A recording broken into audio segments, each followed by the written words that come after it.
ಬಿಸಿ road ಯುವತಿಯ ಕೊಲೆ ಪ್ರಕರಣ, ಕೊಲೆಗಡಕನನ್ನು ಬಿಟ್ಟು ಟ್ವೀಟ್ ಮಾಡಿದವರ ಬೆನ್ನು ಏಕೆ ಎತ್ತುತ್ತೀರಿ? ಹೈಕೋರ್ಟ್ ಅಸಮಾಧಾನ. ಪ್ರಜಾ ಫೋಕಸ್ ವಿಶೇಷ ಕಾರ್ಯಕ್ರಮಕ್ಕೆ ಸ್ವಾಗತ. ನಾನು ನಿಮ್ಮ ಕಿರಣ್ ಚಿಟ್ಟಿ.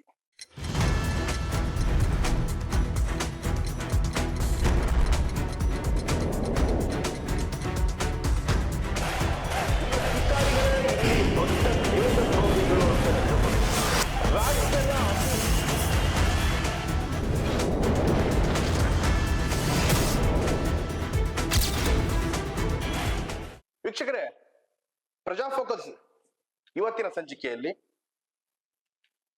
ಕೆಲವು ದಿನಗಳ ಹಿಂದಷ್ಟೇ ಇಡೀ ರಾಜ್ಯವೇ ತಲೆ ತಗ್ಸುವಂತ ಕೆಲಸ ಆಗೋಯ್ತು. ಏನು ಅಂತಂದ್ರೆ, ನಮ್ಮ ಕರಾವಳಿ ಮಂಗಳೂರಿನ ಬಿಸಿ ರೋಡ್ ನಲ್ಲಿ ಒಂದು ಕೊಲೆ ಆಗತ್ತೆ. ಅದು ಎಷ್ಟರ ಮಟ್ಟಿಗೆ ಅಂತಂದ್ರೆ ಊಹೆನೂ ಮಾಡೋಕ್ ಸಾಧ್ಯನಿಲ್ಲ. ಎಲ್ಲರ ಕಣ್ಣಲ್ಲಿ ನೀರು ಬರುವಂತ ಈ ವಿಷಯ. ಬಸ್ ಸ್ಟ್ಯಾಂಡ್ ನಲ್ಲಿ ಹಾಡ ಹಾಗನೆ ಒಬ್ಬ ಹುಡುಗ ಒಂದು ಹುಡುಗಿಯನ್ನ ಕೊಲೆ ಮಾಡ್ತಕ್ಕಂಥದ್ದು, ಕೊಚ್ಚಿ ಕೊಲೆ ಮಾಡಿ ಪರಾರಿ ಆಗ್ತಾನೆ. ಇದಕ್ಕೆ ಲವ್ ಅಂತ ಬೇರೆ ಹೆಸರು. ನಿಜವಾಗ್ಲೂ ನನಗೆ ಅರ್ಥ ಆಗ್ತಿಲ್ಲ ನಮ್ಮ ಸಮಾಜ ಯಾವ ಕಡೆ ಹೋಗ್ತಾ ಇದೆ ಅಂತ. ಈ ವಿಷಯವಾಗಿ ಕೊಲೆಗಡಕನಿಗೆ ಕಠಿಣ ಕ್ರಮ ಕೈಗೊಳ್ಳೋದು ಬಿಟ್ಟು ಇದರ ವಿಷಯವಾಗಿ ಟ್ವೀಟ್ ಮಾಡಿದವರಿಗೆ ಅವ್ರಿಗೆ ಕೇಸ್ ಹಾಕೋದು ಎಷ್ಟು ತಾನೇ ಸರಿ?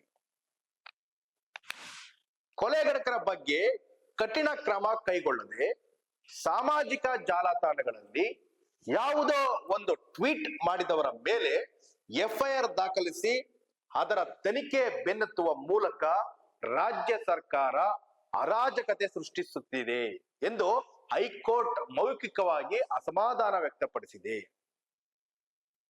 ಯಾಕೆಂದ್ರೆ ಕೊಲೆಗಡಕನಿಗೆ ಆಗ್ಬೇಕಾಗಿರ್ತಕ್ಕಂಥ ಕಠಿಣ ಶಿಕ್ಷೆ ಆಗ್ಬೇಕು. ಇಂಥವ್ರನ್ನ ರೋಡಲ್ಲಿ ಗುಂಡಿಕ್ಕಿ ಕೊಲ್ಲಬೇಕು. ಪ್ರೀತಿ ಹೆಸರಲ್ಲಿ ಈ ಕೊಲೆ ಮಾಡ್ತಕ್ಕಂಥದ್ದು ಎಷ್ಟು ಕ್ರೂರತೆ ತೋರಿಸ್ತಾ ಇದೆ ಅಂತ ಅಂದ್ರೆ ಈ ವಿಡಿಯೋ ನೋಡಿದ್ರೆ ಎಂತವ್ರಿಗೂ ಕೂಡ ಸಾಯಿಸ್ಬೇಕು ಅವನ್ನ. ಯಾಕೆ? ಅವರ ಕುಟುಂಬಸ್ಥರ ಆಕ್ರಂದನ ಏನು, ಆ ಕೊಲೆಗೀಡಾಗಿರ್ತಕ್ಕಂಥ ಯುವತಿಯ ಕುಟುಂಬಸ್ಥರ ಆಕ್ರಂದನ ನೋಡೋದಕ್ಕಾಗ್ತಾ ಇಲ್ಲ. ಯಾಕೆಂತಂದ್ರೆ 18 ವರ್ಷ 19 ವರ್ಷಗಳ ಬಹಳ ಪ್ರೀತಿ ಪಾತ್ರದಿಂದ ಸಾಕಿ ಸಲುವಿ ಓದಿಸಿ ಇರ್ತಕ್ಕಂಥ ಮಗಳು ಇವತ್ತು ಕಾಲೇಜ್ಗೆ ಹೋಗಿರೋಂಥ ಮಗಳು ಬರದೇ ಇಲ್ಲ ಅಂತಂದಾಗ, ಮನೆಗೆ ಎಡವಾಗಿ ಬರ್ತಾಳೆ ಅಂತಂದಾಗ ಇದು ಎಷ್ಟು ತಾನೇ ಎಂತ ಪಾಪಿಗೂ ಕೂಡ ಈ ನೋವು ಬೇಡ ಅಂತ ಹೇಳ್ತೀವಿ. ಪೋಷಕರು ಇದನ್ನ ಯಾವ ರೀತಿ ತಡ್ಕೊಳ್ತಾರೆ, ಆ ನೋವನ್ನ ಹೇಗೆ ಬರೆಸ್ಕೊಳ್ತಾರೆ, ಊಹೆನೂ ಮಾಡೋದಕ್ಕಾಗಲ್ಲ. ಇನ್ನ ಆ ಕ್ರೂರತೆಯಿಂದ ಆ ಕೃತ್ಯ ಮಾಡಿದ್ನಲ್ಲ ಆ ಪಾಪಿ ಏನ್ ಅವನಿಗೂ ಕೂಡ ಸಾಕಷ್ಟು ಏನ್ ಏಜ್ ಏನಾಗಿಲ್ಲ, ಇನ್ನು ಚಿಕ್ಕ ಹುಡುಗ, 20, 21, 22 ಆಗಿರುತ್ತೆ. ಇನ್ನು ನೆಕ್ಸ್ಟ್ ಕೇಳಿ, ಇವ್ರಿಗೆಲ್ಲ ಜವಾಬ್ದಾರಿಗಳೆಲ್ಲ ಇರಲ್ಲ. ನೆಕ್ಸ್ಟ್ ಅವನೊಬ್ಬ ಪುಡಿ ರೋಡೆ ಆಗಿ ಅಲ್ಲಿ ಗುರ್ತಿಸ್ಕೊಳ್ತಾನೆ. ಈಗ ಕೊಲೆ ಮಾಡಿದ ಅಪರಾಧಿ ಅಂತ ಒಳಗಡೆ ಹಾಕಿದ್ದಾರೆ. ಇನ್ ಕೆಲವು ದಿನಗಳಷ್ಟೇ ಬೇಲ್ ಮೇಲೆ ಆಚೆ ಬರ್ತಾನೆ. ಪುಡಿ ರೌಡಿಯಾಗಿ ಒಬ್ಬ ಕೊಲೆ ಮಾಡ್ಬಿಟ್ಟಿದ್ನಲ್ಲ ಅನ್ನೋ ಒಂದು ಪುಡಿ ರೌಡಿಯಾಗಿ ಗುರ್ತಿಸ್ಕೊಳ್ತಾನೆ. ಇದು ಎಷ್ಟು ತಾನೇ ಸರಿ? ಯಾಕಂದ್ರೆ ಅವರು ಕೂಡ ತಂದೆ ತಾಯಿ ಇದ್ರೆ ಅವರು ಕೂಡ ಎಲ್ಲೂ ಕೂಡ ನನ್ನ ಮಗ ಈ ತರ ಕೊಲೆಗಡಕ ಆಗ್ಬೇಕು ಅಂತ ಎಲ್ಲೂ ಕೂಡ ಊಹೆನೂ ಮಾಡಕ್ ಸಾಧ್ಯನೇ ಇಲ್ಲ. ಆಗ್ಬೇಕು ಅಂತ ಅನ್ಕೊಂಡಿರಲ್ಲ. ಒಳ್ಳೆ ನಾಗರಿಕತೆಯಿಂದ ಬೆಳೆಸ್ಬೇಕು ಅಂತ ಕೂಡ ಆಸೆ ಇಟ್ಕೊಂಡಿರ್ತಕ್ಕಂಥವ್ರು ಅವರು ತಂದೆ ತಾಯಿ ಆಗಿರ್ತಾರೆ, ಪೋಷಕರಾಗಿರ್ತಾರೆ. ಆದ್ರೆ ಏಕಾಏಕಿ ಈ ತರ ಮನೆಗೆ ಒಬ್ಬ ಕೊಲೆ ಮಾಡಿ ಬರ್ತಾನೆ ಅಂತಂದ್ರೆ ಅವರು ಕೂಡ ಊಹೆನು ಮಾಡೋದಕ್ಕಾಗಲ್ಲ, ತಡ್ಕೊಳಕ್ಕಾಗಲ್ಲ. ಇಂಥ ವ್ಯಕ್ತಿಗಳು ಎಷ್ಟು ಹೆಂಗಾಗಿದೆ ಅಂತಂದ್ರೆ ಸಮಾಜ ಇವತ್ತು, ಮಕ್ಕಳು ಎಷ್ಟರ ಮಟ್ಟಿಗೆ ಹಾಳಾಗೋಗ್ತಿದ್ದಾರೆ ಅಂತಂದ್ರೆ, ಪೋಷಕರು ಕೂಡ ನಾನು ಮನವಿ ಮಾಡ್ಕೊಳ್ತೀನಿ, ನಿಮ್ಮ ಮಕ್ಕಳು ಸರಿಯಾದ ರೀತಿಯಲ್ಲಿ ಅವರು ಬದುಕ್ತಾ ಇದಾರ ಅಂತ ಒಮ್ಮೆ ಚೆಕ್ ಮಾಡಿ.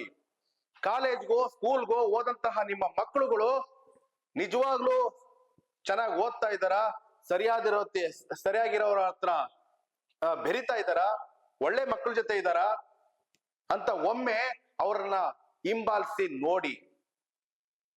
ಅವ್ರ ಓದಿನ ಕಡೆ ಗಮನ ಕೊಡುವಂತ ಕಾರ್ಯ ಮಾಡಿ. ಅವ್ರು ಕೇಳ್ತಾರೆ ಅಂತ ಅಂದಾಗ ನೀವು ಏನೋ ಅವ್ರು ಕೇಳ್ತಾರೆ ನನಗೆ ಮೊಬೈಲ್ ಬೇಕು, ಓಡಾಡ ಗಾಡಿ ಬೇಕು, ಇಂತಹ ಬಟ್ಟೆಗಳೇ ಬೇಕು, ಇಂತಹ ವಾಚ್ ಶೂ ಬೇಕು ಅಂತ ಕೇಳ್ದಾಗೆಲ್ಲ ನೀವು ಪ್ರೀತಿಯಿಂದ ಕೊಡಿಸ್ತಿರಲ್ಲ, ಈ ಕೃತ್ಯಗಳು ಎಸ್ಕೋದಿಕ್ಕ? ಯಾಕೆಂತಂದ್ರೆ ಇನ್ನೊಬ್ಬರ ಮನೆ ಹೆಣ್ಣು ಮಗಳು ನಮ್ಮ ಮನೆಯಲ್ಲಿ ಕೂಡ ಹೆಣ್ಣು ಮಗಳು ಇರ್ತಾಳೆ ಅನ್ನೋ ಅರಿವಿಲ್ದನೆ ಮಾಡಿರ್ತಕ್ಕಂಥ ಈ ಕೃತ್ಯಕ್ಕೆ ಏನ್ ಹೇಳ್ಬೇಕು ಹೇಳಿ. ಈ ವಿಷಯವಾಗಿ BC ರೋಡ್ ಬಸ್ ನಿಲ್ದಾಣದಲ್ಲಿ ನಡೆದ ಯುವತಿ ಲಾವಣ್ಯ ಕೊಲೆ ಪ್ರಕರಣಕ್ಕೆ ಸಂಬಂಧಿಸಿದಂತೆ ಸಾಮಾಜಿಕ ಜಾಲತಾಣಗಳಲ್ಲಿ ಟ್ವೀಟ್ ಮಾಡಿದ್ದಕ್ಕೆ ಸಂಬಂಧಿಸಿದಂತೆ ಬಂಟ್ವಾಳ ಪೊಲೀಸ್ ಠಾಣೆ ಹಾಗೂ ಬೆಂಗಳೂರಿನ ಹೈಗ್ರೌಂಡ್ ಪೊಲೀಸ್ ಠಾಣೆಗಳಲ್ಲಿ ದಾಖಲಾಗಿರುವ FIR ರದ್ದು ಕೋರಿ ಬಲಪಂಥೀಯ ಪತ್ರಕರ್ತ ಕಿರಣ್ ಆರಾಧ್ಯ ಸಲ್ಲಿಸಿರುವ ಕ್ರಿಮಿನಲ್ ಅರ್ಜಿಯನ್ನು ನ್ಯಾಯಮೂರ್ತಿ ಎಂ ನಾಗಪ್ರಸನ್ನ ಅವರಿದ್ದ ಏಕಸದಸ್ಯ ನ್ಯಾಯಪೀಠ ಸೋಮವಾರ ವಿಚಾರಣೆ ನಡೆಸಿತು. ಅರ್ಜಿದಾರರ ಪರ ಹಾಜರಾಗಿ ವಾದ ಮಂಡಿಸಿದ ಸಂಸದ ತೇಜಸ್ವಿ ಸೂರ್ಯ, ಅರ್ಜಿದಾರರು ಮಾಡಿರುವ ಟ್ವೀಟ್ ನಲ್ಲಿ ಯಾವುದೇ ಧರ್ಮ, ಸಮುದಾಯ, ಜಾತಿ ಅಥವಾ ಗುರುತಿಸಬಹುದಾದ ಗುಂಪಿನ ಬಗ್ಗೆ ಸ್ಪಷ್ಟ ಉಲ್ಲೇಖವಿಲ್ಲ.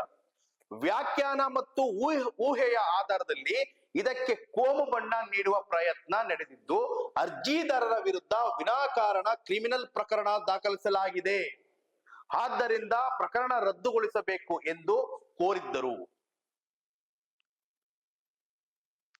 ಇನ್ನು ಇದಕ್ಕೆ ಪ್ರತಿಯಾಗಿ ರಾಜ್ಯ ಪ್ರಾಸಿಕ್ಯೂಟರ್ BN ಜಗದೀಶ್ ಅವರು ಕೇವಲ 2 ದಿನಗಳ ಹಿಂದೆಯಷ್ಟೇ ಪ್ರಕರಣಗಳು ದಾಖಲಾಗಿವೆ, ಪೊಲೀಸರು ಇನ್ನೂ ನೋಟಿಸ್ ಅನ್ನೇ ಕಳಿಸಿಲ್ಲ, ಆಗಲೇ ಅರ್ಜಿದಾರರು ಹೈಕೋರ್ಟ್ ಕದ ತಟ್ಟಿದ್ದಾರೆ ಎಂದು ಆಕ್ಷೇಪಿಸಿ ಅರ್ಜಿದಾರರನ್ನು ರಕ್ಷಿಸುವಂತಹ ಯಾವುದೇ ಆದೇಶ ನೀಡಬಾರದು ಎಂದು ನ್ಯಾಯಪೀಠಕ್ಕೆ ಮನವಿ ಮಾಡಿದರು.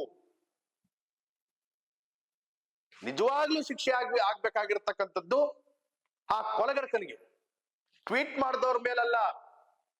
ಯಾಕೆಂತಂದ್ರೆ ಇಡೀ ರಾಜ್ಯ ಅಲ್ಲದೆ ದೇಶ ವ್ಯಾಪಿ ಇದನ್ನ ಖಂಡಿಸ್ತಾ ಇದ್ದಾರೆ. ಅವರ ನೋವನ್ನ ಬರ್ತಕ್ಕಂಥದ್ದು ಸೋಷಿಯಲ್ ಮೀಡಿಯಾಗಳಲ್ಲಿ ಹಂಚ್ಕೊಳ್ತಾ ಇದ್ದಾರೆ. ಇದು ತಪ್ಪು ಅಂತ ಆದ್ರೆ ಹಂಗಾದ್ರೆ ಕೊಲೆಗಡಕ ಅವನಿಗೆ ಯಾವ ರೀತಿ ಶಿಕ್ಷೆ ಕೊಡ್ತೀರಿ? ಈ ಆಕ್ಷೇಪಣೆಯನ್ನು ತಳ್ಳಿ ಹಾಕಿದ ನ್ಯಾಯಪೀಠ, ನೀವು ಮಾಡಬೇಕಾಗಿರುವುದೇನೆಂದರೆ ನಿಜವಾದ ಕೊಲೆಗಡಕನನ್ನು ಪತ್ತೆ ಹಚ್ಚಿ ತನಿಖೆ ನಡೆಸಬೇಕು. ಅದು ಮುಖ್ಯವಾಗಿ ಬೇಕಾಗಿರುತ್ತಂದು. ಆಡು ಹಾಗನೆ ಯುವತಿಯೊಬ್ಬಳನ್ನು ಕೊಂದವನನ್ನು ಅರೆಸ್ಟ್ ಮಾಡಲೇಬೇಕು. ಅದನ್ನು ಬಿಟ್ಟು ಯಾರ ಟ್ವೀಟ್ ಮಾಡ್ತಾ ಇದ್ದಾರೆ ಎಂದು ಅವ್ರ ಬೆನ್ನತ್ತುವ ಈ ಅಗತ್ಯ ಏನಿದೆ ಅಂತ ತೀಕ್ಷ್ಣವಾಗಿ ಪ್ರಶ್ನಿಸಿತು ಕೋರ್ಟ್. ಅಂತಿಮವಾಗಿ ನ್ಯಾಯಪೀಠ ನಿಷ್ಠಾ ದಿಗ್ಬಂಧವಾಗಿ ಕ್ರೌರ್ಯದ ಈ ಘಟನೆ ಖಂಡನೆಗೆ ಅರ್ಹವಾದುದು.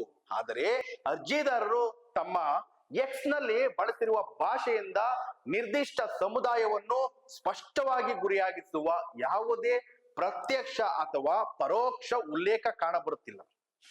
ಜಾವೇದ್ ಅಹ್ಮದ್ ಅಜಂ ಹಾಗೂ ಮಹಾರಾಷ್ಟ್ರ ರಾಜ್ಯ ಬಿಲಾಲ್ ಅಹಮದ್ ಖಲು ಹಾಗೂ ಆಂಧ್ರ ಪ್ರದೇಶ ರಾಜ್ಯ ಮತ್ತು ಪ್ಯಾಟ್ರಿಷಿಯಾ ಮುಕಿಮ್ ಹಾಗೂ ಮೇಘಾಲಯ ರಾಜ್ಯದ ನಡುವಿನ ಪ್ರಕರಣಗಳಲ್ಲಿ ಸುಪ್ರೀಂ ಕೋರ್ಟ್ ಪ್ರತಿಪಾದಿಸಿದ ತತ್ವಗಳನ್ನು ಗಮನದಲ್ಲಿಟ್ಟುಕೊಂಡು ಈ ವಿಷಯದ ಬಗ್ಗೆ ಸಂಪೂರ್ಣ ಪರಿಶೀಲನೆ ನಡೆಯುವವರೆಗೂ ಈ ಅರ್ಜಿದಾರರ ವಿರುದ್ಧ ಮುಂದಿನ ತನಿಖೆಗೆ ತಡೆ ನೀಡುವುದು ಸೂಕ್ತ ಎಂಬ ಅಭಿಪ್ರಾಯ ವ್ಯಕ್ತಪಡಿಸಿ ಈ ಪ್ರಕರಣದ ತನಿಖೆಗೆ ಮಧ್ಯಂತರ ತಡೆ ನೀಡಿ ಆದೇಶಿಸಿತು. ಇನ್ನು ಜೊತೆಗೆ ಪ್ರತಿವಾದಿ ರಾಜ್ಯ ಪ್ರಾಸಿಕ್ಯೂಷನ್ಗೆ ತುರ್ತು ನೋಟಿಸ್ ಜಾರಿಗೊಳಿಸಿ ವಿಚಾರಣೆಯನ್ನು ಆಗಸ್ಟ್ 7ಕ್ಕೆ ಮುಂದೂಡಿದೆ. ಇದೇ ವಿಷಯಕ್ಕೆ ಸಂಬಂಧಿಸಿದಂತೆ ಬಂಟ್ವಾಳ ಪೊಲೀಸರು ಕಿರಣ್ ವಿರುದ್ಧ ದಾಖಲಿಸಿರುವ ಪ್ರಕರಣಕ್ಕೂ ನ್ಯಾಯಪೀಠ ಮಧ್ಯಂತರ ತಡೆ ನೀಡಿ ಆದೇಶಿಸಿತು.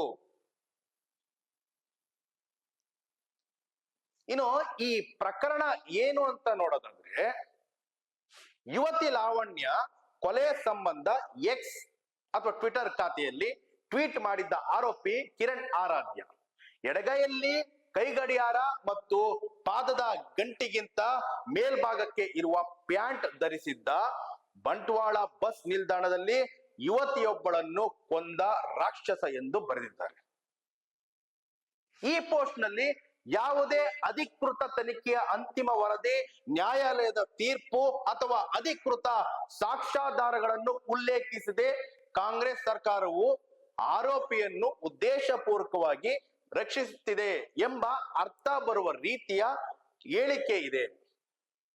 ಇಂತಹ ಹೇಳಿಕೆಗಳು ಸಾರ್ವಜನಿಕರಲ್ಲಿ ಸರ್ಕಾರದ ಬಗ್ಗೆ ತಪ್ಪು ಕಲ್ಪನೆ ಮೂಡಿಸುವುದರ ಜೊತೆಗೆ ಸಮಾಜದಲ್ಲಿ ತಪ್ಪು ಮಾಹಿತಿ ಹರಡುವುದಕ್ಕೂ ಸಾರ್ವಜನಿಕ ಶಾಂತಿ ಸೌಹಾರ್ದತೆ ಹಾಗೂ ಕಾನೂನು ಸುವ್ಯವಸ್ಥೆಗಾಗಿ ಧಕ್ಕೆಯುಂಟು ಮಾಡುವ ಸಾಧ್ಯತೆ ಇದೆ ಎಂದು ಆರೋಪಿಸಿ ಬೆಂಗಳೂರು ಪಶ್ಚಿಮ ಜಿಲ್ಲಾ ಹಾಗೂ ಕಾಂಗ್ರೆಸ್ ಸಮಿತಿಯ ಉಪಾಧ್ಯಕ್ಷ ಕುಶಾಲ್ ಹರ್ವೇಗೌಡ ದೂರು ನೀಡಿದ್ದರು. ಈ ದೂರು ಆಧರಿಸಿ ಅರ್ಜಿದಾರರ ವಿರುದ್ಧ ಭಾರತೀಯ ನ್ಯಾಯ ಸಂಹಿತೆ ಅಂದ್ರೆ BNS ಸೆಕ್ಷನ್ 192 ಅಂದ್ರೆ ಗಲಭೆಗೆ ಸಂಬಂಧಪಟ್ಟಿರತಕ್ಕಂಥ ಸೆಕ್ಷನ್ ಮತ್ತು 353 ಸಾರ್ವಜನಿಕರಲ್ಲಿ ಗೊಂದಲ, ಭಯ ಅಥವಾ ಸುಳ್ಳು ವದಂತಿಗಳನ್ನು ಹರಡುವ ಅಪರಾಧ ಈ ಒಂದು ಸೆಕ್ಷನ್ ಅಡಿಯಲ್ಲಿ ಹೈಗ್ರೌಂಡ್ ಮತ್ತು ಬಂಟ್ವಾಳ ಪೊಲೀಸ್ ಠಾಣೆಗಳಲ್ಲಿ ಪ್ರತ್ಯೇಕ 2 FIR ದಾಖಲಾಗಿದೆ. ಎರಡರ ಮೇಲೂ FIR ದಾಖಲಾಗಿರ್ತಕ್ಕಂಥದ್ದು.